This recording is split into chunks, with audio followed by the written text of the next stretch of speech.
सबसे पहले बेसिक्स में कोऑर्डिनेट ज्योमेट्री की बात।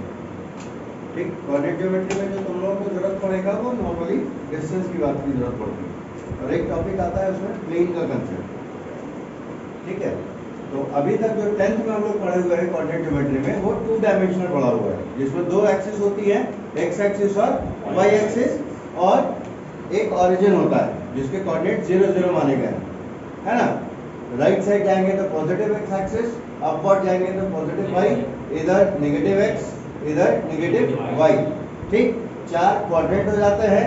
अगर एबीसीडी 4 पॉइंट्स हैं तो फर्स्ट क्वाड्रेंट में जो कोऑर्डिनेट्स होंगे वो दोनों पॉजिटिव होंगे, सेकंड में एक्स वाला माइनस होगा, वाई वाला प्लस होगा, थर्ड में दोनों के दोनों जो है वो माइनस होंगे, और फोर्थ में एक्स वाला प्लस होगा, वाई वाला माइनस कोऑर्डिनेट होगा। ठीक, तो ये कोऑर्डिनेट्स का साइन क्लियर है, किसमें प्लस किसमें माइनस। अब बात करते हैं कि इसमें हमको डिस्टेंस निकालने की जरूरत पड़ती है।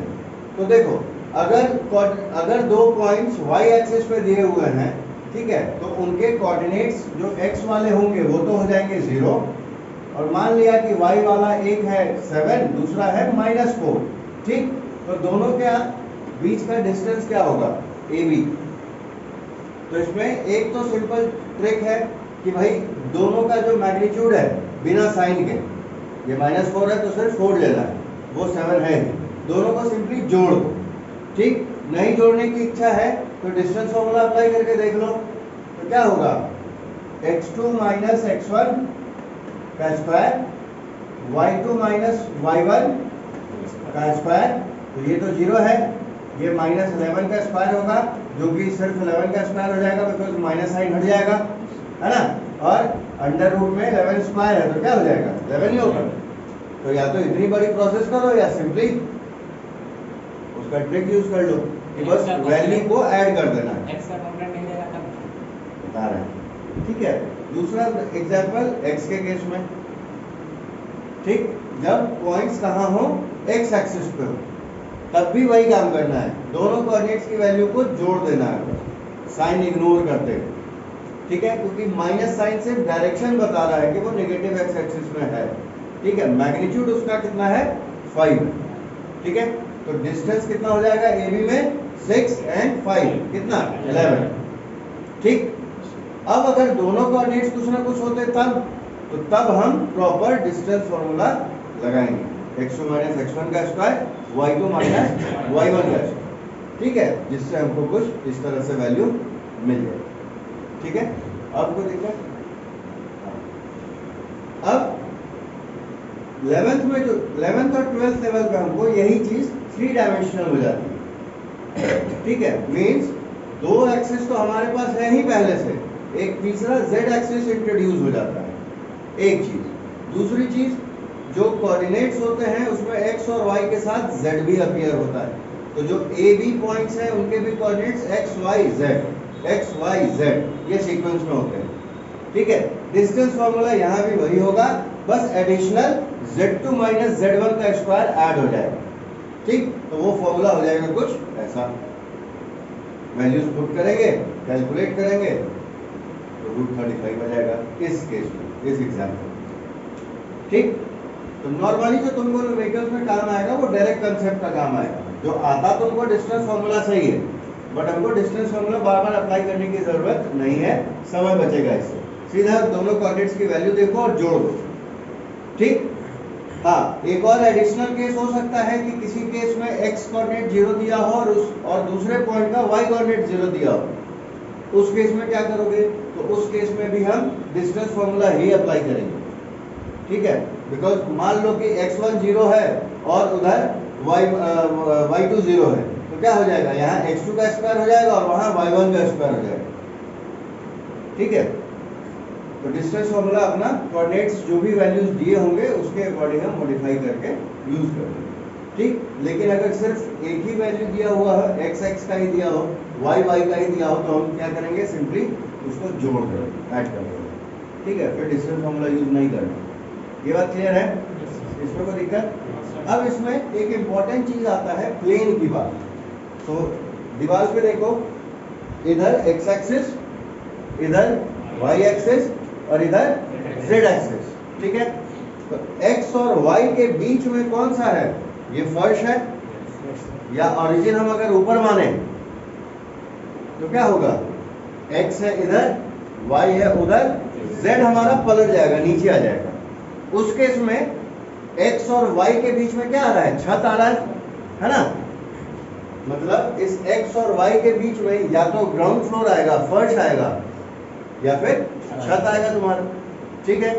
दूसरा, y और z में कौन सी दीवार आ रही है? ये वाली, मतलब दीवार आ रही है, इसलिए वो दीवार लिख दिया हिंट के लिए। ठीक। x और z एक्सिस के बीच में कौन सा आ रहा है? ये व्हाइट बोर्ड आ रहा है, तो इसलिए वो बोर्ड मेंशन कर दिया। ठीक। तो ये तो हमारे समझने के लिए, हम इनको बोलते क्या है यहाँ पे? जो x और y के बीच में सरफेस होगी या प्लेन होगा, प्लेन का हो या सरफेस का हो, ठीक है, उसको हम क्या कहेंगे? xy plane. ठीक। जो y और z के बीच में होगा yz प्लेन, और जो x और z के बीच में होगा वो xz प्लेन। ठीक है। अब यहाँ पे एक चीज नोटिस करना है कि ये जो xy प्लेन है, इस पे कौन सा एक्सिस परपेंडिकुलर है? सोचो। z है ना? इस दीवार पे कौन सा एक्सिस परपेंडिकुलर है? x axis. और इस बोर्ड पे कौन सा एक्सिस परपेंडिकुलर है? y axis. ठीक है। तो वही चीज यहाँ मेंशन कर दिया कि xy एक्सिस क्या है? परपेंडिकुलर है किसके? z एक्सिस के। ठीक है। सिमिलरली yz प्लेन किसके परपेंडिकुलर है? x एक्सिस के। और xz प्लेन किसके परपेंडिकुलर है? y एक्सिस के। ठीक। भूल जाओ तो याद रखने का सिंपल जुगाड़ है कि जो नाम है उसमें जो भी मिसिंग है उसके परपेंडिकुलर हो जाएगा। ठीक है। यहाँ yz है तो x के परपेंडिकुलर, यहाँ xz है तो y के परपेंडिकुलर। ठीक है। ये ध्यान रहेगा। उसकी जरूरत पड़ेगी तुमको इलेक्ट्रिक फ्लक्स या गॉस लॉ के कंसेप्ट में। ठीक है। और ये वाला जो कंसेप्ट है डिस्टेंस वाला, स्पेशली इसका और इसका, उसकी जरूरत पड़ेगी तुमको डाइपोल्स के न्यूमेरिकल्स में। ठीक। सेकेंड चैप्टर में भी इसका इस्तेमाल पड़ता है इक्विपोटेंशियल सरफेस के केस में, या इक्वेटोरियल पॉइंट के बारे में बात करता है वो वर्डन को लेकर। ठीक है। यहाँ तक उनको दिक्कत क्लियर है? Z अब कहाँ तक ऊपर जाए तो वो पलट जाएगा? Z पलटेगा नहीं कहीं, अगर हम ऊपर के कॉर्नर को ओरिजिन मान लें, ठीक है, तो हम डायरेक्शन चेंज कर सकते हैं, बिकॉज हम कोऑर्डिनेट एक्सिस सिर्फ रेफरेंस के लिए काम आता है, हम जिधर मान लें उसको। ठीक है। तो अगर ऊपर उस कोने को अगर हमने ओरिजिन मान लिया तो ये x एक्सिस अगर माना तो वो y हो जाएगा। z तुम चाहो तो ऊपर मान लो या नीचे मान लो, कोई दिक्कत नहीं। ठीक है। वो उस हिसाब से पलटेगा। ठीक है। जैसे ये सिचुएशन है तो ये एक्सिस सीधा पलट जा रहा है। ठीक है। तो सारी चीजें उल्टी हो जाएंगी एक दूसरे में। ठीक है। और उसमें बहुत कंफ्यूजन हो तो सीधा ये राइट हैंड लेके देख लिया करो या लेफ्ट हैंड लेके देख लिया करो। लेफ्ट हैंड वाला तुमको सारे वैल्यूज पॉजिटिव देगा, ये पॉजिटिव में, ये पॉजिटिव में, ये पॉजिटिव में। और जैसे ही हम उल्टा करेंगे ये पलट जाएगा सारे। ठीक है। अब ट्रिग्नोमेट्री की बात करते हैं। यहाँ तक में कोई दिक्कत है डिस्टेंस कैलकुलेट करने में और प्लेन के बारे में? चलो अब याद भी रखना उसको। कोऑर्डिनेट ट्रिग्नोमेट्री में देख लो। अब ट्रिग्नोमेट्री ही सबसे ज्यादा यूज होगा तुमको हर चीज में। ट्रिग्नोमेट्री में पहला तो बेसिक कंसेप्ट, ये राइट एंगल ट्रायंगल ले लिया। इसमें ध्यान क्या रखना है कि 90 के सामने वाला साइड हमेशा हाइपोटेनियस। जिस एंगल को हमने थीटा माना उसके सामने वाली साइड परपेंडिकुलर और दूसरी साइड बेस। अगर हम इसको थीटा मान रहे हैं तो इसके लिए ये सामने वाली साइड परपेंडिकुलर हो जाएगी। इसलिए इस थीटा को ब्लू से लिखा है तो उसका परपेंडिकुलर भी ब्लू से ही लिखा है तुम्हारे समझने के लिए। ठीक है। यहाँ रेड से थीटा लिखा है तो ठीक उसके सामने रेड से पी लिख दिया है। ठीक। थीटा के सामने वाला परपेंडिकुलर, 90 के सामने वाला हाइपोटेन्यूस। ठीक है। ये बात ठीक।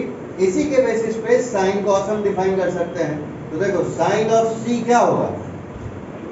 परपेंडिकुलर पर हाइपोटेन्यूस तो होता है, बट इसके लिए परपेंडिकुलर कौन है? ए बी है, लिख दिया। हाइपोटेनियस तो एसी फिक्स है सब में, साइन हो या कोई भी होगा सब में हाइपोटेनियस तो तुम्हारा फिक्स है।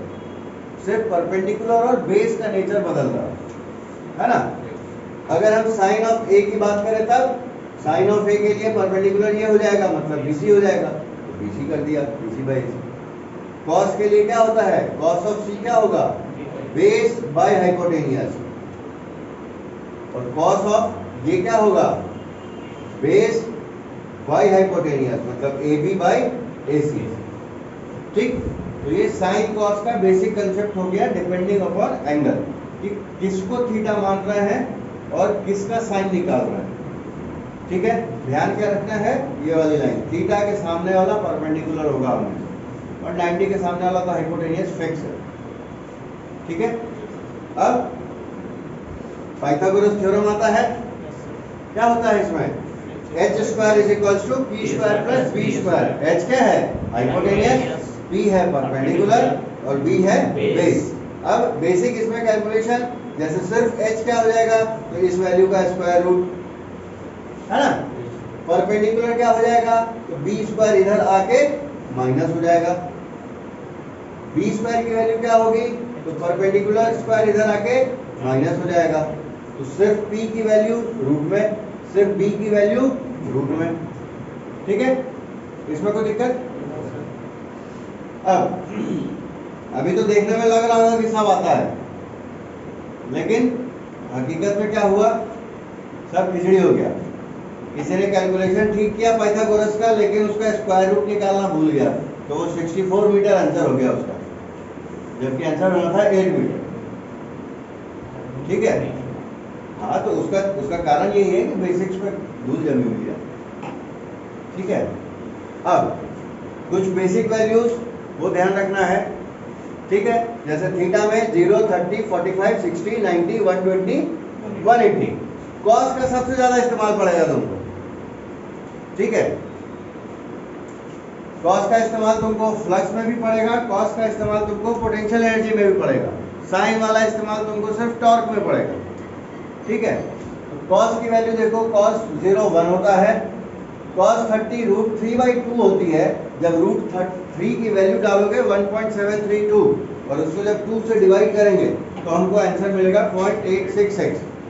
ठीक है, तो इस वैल्यू को याद रखना, रूट 3/2 लेने की जगह डायरेक्ट 0.866 ले लो। लगना भी चाहिए ना कि 12th में पढ़ रहा है, रूट 3/2 तो सारी जनता लेगी। ठीक है, रूट और cos 45 1/√2, रूट 2 की वैल्यू कितनी, 1.414। जब उसको 1 बाई करोगे, रेसिप्रोकल करोगे, तो वो मिलेगा 0.707। ठीक है, क्लियर है? तो ये वैल्यू लिख दिया। cos 60 हाफ होता है तो 0.5 है, cos 90 0 है, 120 माइनस हाफ 180 -1। ठीक है, माइनस हाफ को भी फिर 0.5 कर दिया तो -0.5 हो गया, है ना। साइन वाला क्या होता है, साइन वाला तुमको cos का पलट जाता है, 0 ये इसकी वैल्यू, है ना, क्योंकि इनमें भी कुछ लोगों ने वैल्यूज उल्टी पुल्टी लिख रखी है। ठीक है, अब बात करते हैं, कुछ रेसिप्रोकल्स की जरूरत पड़ सकती है कैलकुलेशन में। जैसे एक तो जैसे टाइम, tan क्या होता है, sin बाई cos होता है, तो p बाई b हो गया सिंपली। cosec क्या होता है, 1 by sin, sec 1 by cos, cot 1 by tan, या फिर cos बाई sin भी लिख सकते हैं, या फिर b बाई p भी लिख सकते हैं, है ना। कुछ आइडेंटिटीज यूज होंगी तुमको, जैसे ये वाली सबसे ज्यादा, ये 10th में याद हो गया होगा, sin square plus cos square 1, cosec minus cot और sec minus tan। sec minus tan याद रखने के लिए बोलते हैं, स्क्वायर करना नहीं भूलना है। ठीक है, फिर ये तुमको परेशान करेगा कहीं कहीं, sin 90 माइनस थीटा कितना, cos, मतलब cos अगर sin 30 है तो sin 30 को हम क्या लिख सकते हैं, sin ऑफ 90 माइनस 60 भी लिख सकते हैं। तो 90 माइनस 60 sin में क्या हो जाएगा, cos 60। ठीक है, तो देखो cos की 60 और sin की 30 सेम है। ठीक, फिर इसी तरह से cos वाला sin में 90 प्लस, cos में 90 प्लस। ठीक, इसमें बस ये ध्यान रखना है, ये वाला माइनस होता है, cos 90 प्लस थीटा माइनस में आएगा। ठीक है, अब ये काम आएगा एक दो जगह, चैप्टर 7 में काम आता है इसका। साइन ऑफ माइनस थीटा कितना, माइनस, और कॉस वाले में कोई फर्क नहीं पड़ता, कॉस ऑफ माइनस थीटा है तो वो सिंपली कॉस थीटा हो जाएगा, ठीक है। अब ये वाला फॉर्मूला तुमको काम पड़ेगा, sine of A plus minus B, तो ये प्लस है तो यहाँ भी प्लस रहेगा, ये प्लस है यहाँ माइनस हो जाएगा, ये नीचे माइनस है ये माइनस रहेगा, लेकिन कॉस वाले में माइनस है तो प्लस हो जाएगा। फिर ये वाला फॉर्मूला तुमको यूज आएगा कहीं कहीं डेरिवेशन में, ठीक है। ये 11th की ट्रिगो में पढ़े होगे अगर मैथ्स है तो, ठीक है। 10th में नहीं पढ़ना होता है, इसलिए बायोलॉजी वालों ने नहीं पढ़ा होगा तो अब याद कर लेना, ठीक है, इन चारों वैल्यूज को। और फिर ये परेशान करेगा तुमको सेकेंड पार्ट में। दूसरा ये परेशान किया होगा तुमको वेव्स में और एसएचएम में, ठीक है। वहाँ n हो गया 1 2 3 4 5 जो भी नंबर है, पाई हो गया 180 डिग्री वाला बात, और थीटा तो थीटा ही है जो एंगल है। तो sine of 2n pi plus theta सिर्फ साइन, और कॉस में कॉस, ठीक है। उसके बाद ये बेसिक कुछ अलजेब्रा के फॉर्मूला से जो यूज आएंगे तुमको, जैसे a प्लस बी का होल स्क्वायर पता है, a माइनस बी का होल स्क्वायर पता है, लेकिन अगर इसको इसके टर्म्स में लिखना हो या इसको इसके टर्म्स में लिखना हो तो क्या लिखेंगे। तो देखो a प्लस बी का होल स्क्वायर अगर इक्वल टू है a माइनस बी का होल स्क्वायर, तो इसका फॉर्मूला क्या है, ये है। इसमें क्या जोड़ें कि ये प्लस में हो जाए, तो प्लस 4ab जोड़ दें, उस माइनस 2ab को कम कर देगा और पॉजिटिव बना देगा। उसी तरह से अगर इसकी वैल्यू इसके टर्म्स में चाहिए तो इसमें तो प्लस 2ab है, इसमें क्या ऐसा करें कि ये इसमें कन्वर्ट हो जाए, तो माइनस 4ab ऐड कर देंगे, है ना। तो माइनस 4ab क्या करेगा, इस प्लस 2ab को कम कर देगा और माइनस 2ab दे देगा आंसर। तो हमारा फॉर्मूला वापस से मिल जाएगा a square plus B square minus 2ab का, है ना। इसमें कोई दिक्कत,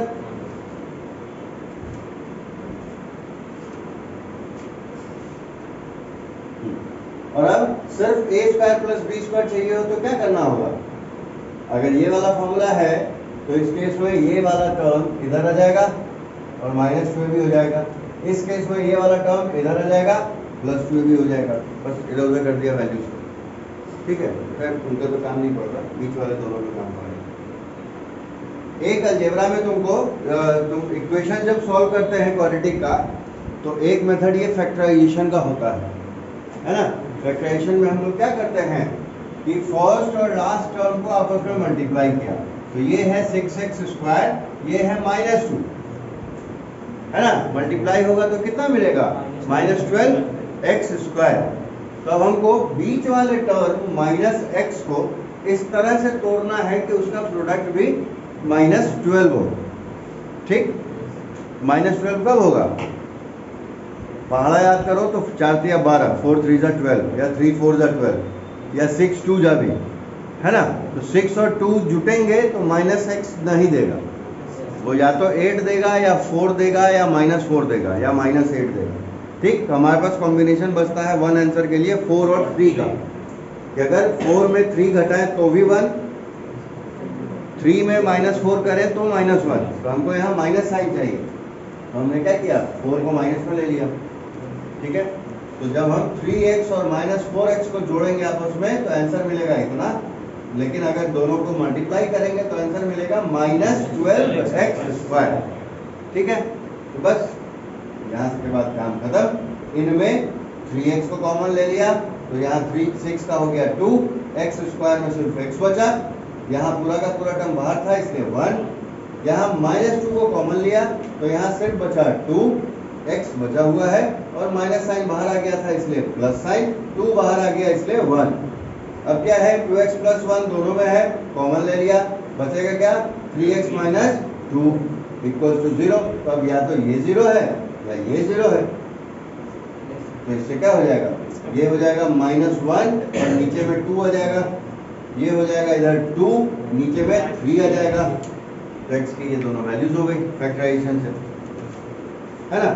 इसमें कोई दिक्कत, डिस्टेंस वाले में कोई कंफ्यूजन, 3 डायमेंशनल वाले में कोई दिक्कत, प्लेन में कोई दिक्कत, ट्रिग्नोमेट्री के परपेंडिकुलर और बेस में कोई दिक्कत, थीटा के सामने वाला हमेशा परपेंडिकुलर होगा। ठीक है, इन सब फॉर्मूले में कोई दिक्कत, ये याद रखना है। इन दोनों में कोई दिक्कत, प्रैक्टिस करते करते याद होगा। फैक्टराइजेशन का कंसेप्ट याद आया? ठीक है, तो लिख लो।